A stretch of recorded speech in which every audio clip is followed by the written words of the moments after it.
Hello, guys. Good morning. The internet is under attack, guys. It's under attack. I don't know if you heard about the Section 230 situation. There's many things going on and scary where both the Democratic and the Republican wants to kill it, and those things we need to talk about them. I want you to look at a video about it. It's going to explain to you Section 230 because we have to be careful if those things come into a fruition and it happens, the internet as you know it will be dead. So it will be dead. So we have to be very careful what the politicians are saying. And if they do come out with it, we have to protest. This is when you need to protest.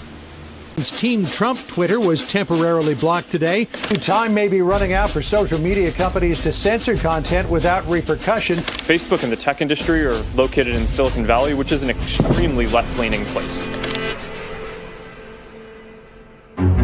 Section 230 is a tiny part of the Communications Decency Act that actually enables free speech on the internet today. The section says that no provider or user of an interactive computer service shall be treated as the publisher or speaker of any information provided by another information content provider. It means that online outlets can host many kinds of content, and they would not be legal owners of the content. That sentence alone allowed the big tech organizations like Wikipedia, Twitter, Facebook, and many more to exist.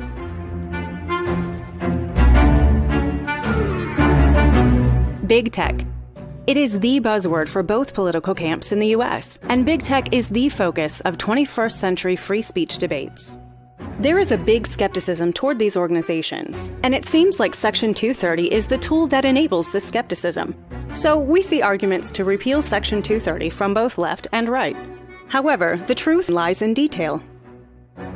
My name is Jennifer Huddleston, and I'm the Director of Tech and Innovation Policy at the American Action Forum, where my research focuses on the intersection of law and technology, including issues such as data privacy, online speech, and the way that regulation can impact the internet.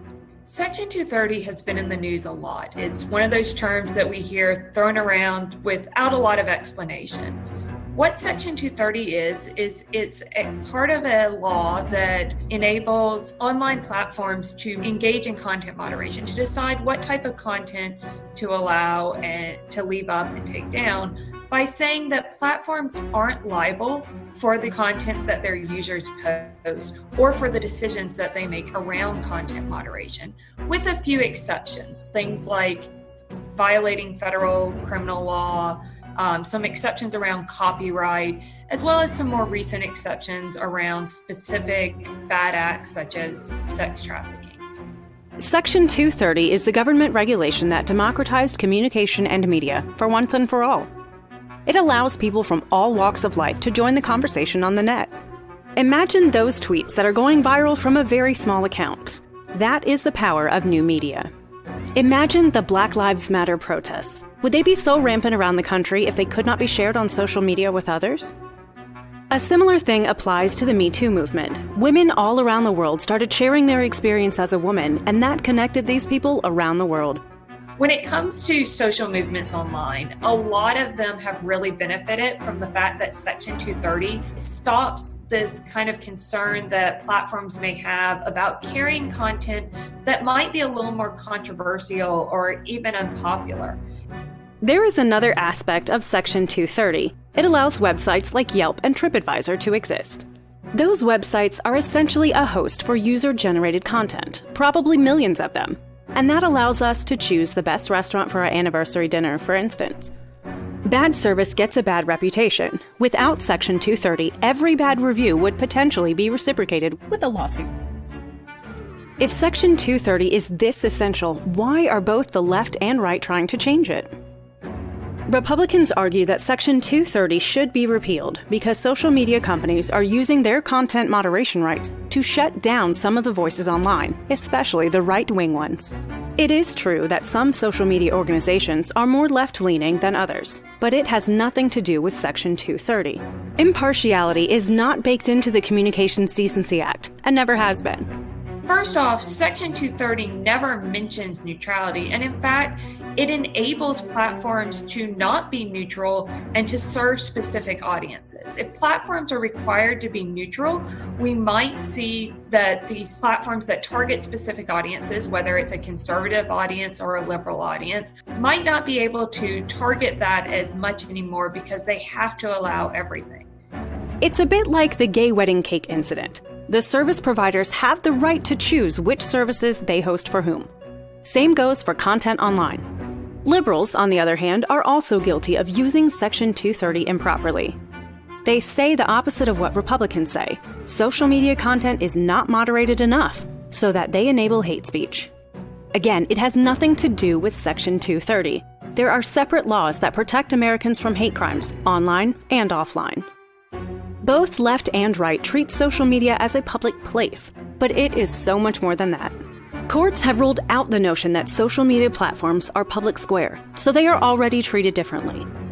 Any illegal activity on these platforms can be taken to court, regardless of Section 230. The CDA only protects the service provider to be held accountable for the actions of other parties. So, how about big tech? Doesn't Section 230 protect big tech still? Actually, no. Imagine we create a new website that allows our users to generate content about their worst dates anonymously. Imagine that people love our idea and the website generates $1 million in a day. That could be fun, until their date starts suing the website. Given how expensive the judicial system is in the US, we would be bankrupt in a month. Whereas Facebook can thrive off of this opportunity because they can deal with court cases much better and longer. Section 230 keeps the barriers to entry low for new companies that want to carry user-generated content. It also enables these companies to set their own terms of content moderation. So whether it's big platforms or small platforms, or the rules for the comments section on a blog or a news site, we see a wide range of content moderation policies online. When it comes to enabling competition, this means that if you think that there's a problem with the current large players in technology and their content moderation policy, that you can start a new website with a different content moderation policy and still have Section 230 protection. There is another, deeper reason why organizations such as Facebook, Twitter, Wikipedia, Reddit, Yelp, and so on exist. They are all created and based in the US because the US has a long-standing history of freedom of expression. It is an American tradition. So guys, as you know, guys, so as you can tell here, like the Republican and the Democrat are fighting Section 230, but it looks like they not pay attention to the repercussion, what could happen after that, and we have to be very careful with those guys. They don't know what they're doing. There are many issues here, like, you know, the repealing of Section 230 would be catastrophic because Section 230 is protecting the company from not getting sued by every time somebody posts something crazy, right?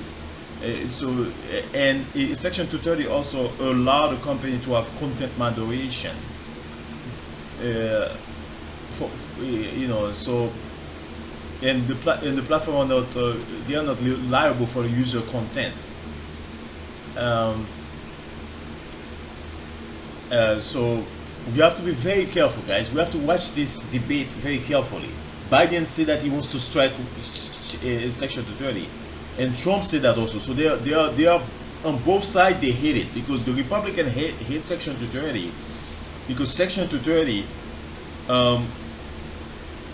It seems like you're like they feel that the company are biased, but Section 230 doesn't say that it's illegal to be biased. It allows you to be biased. That's what I mean. So basically, Twitter, it's almost like Twitter is allowed to be a left organization, but I still think that's wrong, though. I think the Twitter should be neutral, but like. Maybe they should put a law in Section 230 that say that no, some company to be neutral, but maybe it's difficult to do that because if some ideas on the left or right are dangerous, that could become a problem. So So that's the way I look at it. It's like we have to be very careful here with these situations. It's like Section 230. It's like for the left, it's like this, they see it as a problem because they look at it like, hey, you're not moderating the content enough. You're not allowing free speech enough. I mean, you're allowing hate speech. You're allowing people to go. I don't know what you guys think. I don't know if you guys can comment on this. I kind of feel like it's okay to allow some crazy speech online. The reason why is because you want to bring those things to light. You don't want to ban those people. I don't think so. I don't believe in banning those people. I think they should stay online. I believe in freedom of speech. But I have to be careful too, because you see what Donald Trump did. Donald Trump is with this thing about when he was talking about the voter fraud, and there's no real evidence of that. Those things are dangerous because then you make people, you can make people get violent. But I kind of feel that even if you get rid of him on Twitter, he might find another avenue. And I actually think that it's actually good for us to know what he's thinking, because he's going to find another avenue to communicate, and they're going to create new websites, and we don't want to have it like that. We want it to be we want to know what those people are thinking. I don't know what you guys think. It's good to know what you're thinking. That's the best thing, don't you think so? I want to ask you the guys this question, because I don't know, I think the left are going crazy about this thing. We have to regulate dangerous ideas. We have to regulate hate speech. I don't believe in that. And I know that I have a lot of things on the left that I like, but I don't like that idea. I think I'm for free speech. I'm for freedom of expression. I think like we should allow all those crazy, what you call crazy on your side, we should allow them to talk, because you want to know what they are saying. Then you bring them to light. You know what I'm saying? Remember what the mafia said, you got to keep your friend close and keep your enemy closer. And I kind of feel it's kind of a way to keep your enemy closer. You're hearing what they say. If you shut them down, you put them far away, and you don't know what they are thinking. You want to know what they are thinking, then you can debate it. Because I kind of feel like, for me, the best idea to deal with this situation about Section 230, about the free speech, is that you should hire maybe a group of people that's going to counter-attack those people online and debate them online, so that you can bring your fact. There should be the online, the internet should be totally free. And I think the internet also should not be biased. I do not like when Twitter is taking biased move. Even though I like some left idea or some right idea, the banning of people's account, I don't know. I kind of feel, let me see, I don't know. I don't know what to think about that. Like, I kind of feel like, so this is the question. If it wasn't for Twitter or Facebook or thing, are you guys saying that like there would not be this insurrection that happened last week? There were insurrection way before Twitter. So it's gonna happen no matter what. People are gonna do. It's not the platform, it's the people's ideas. The ideas are inside of them. So I don't think it's the platform. The only thing the platform does, it displays the idea online. So, and I think it's very good for the ideas, the bad idea, to be displayed. So I don't understand why is that a big issue. Maybe there's something I don't see. I would like to speak to some lefty senators to understand it, because I don't understand it. Because for me it's simple. I want to know what you're thinking. That's what I'm saying. I want to know what you're thinking. Alright, take care guys. Let me know what you guys think. Can you imagine like Bin Laden on Twitter before 9/11 or whatever? I think it could have been good, because we probably would have been more careful. I don't know. Let me know what you guys think. Subscribe to my channel. Is it good to know your enemy's crazy ideas and to allow it on the internet so that you know everything that they are thinking? Have a good day guys. Please subscribe to my channel. Please subscribe guys. Subscribe.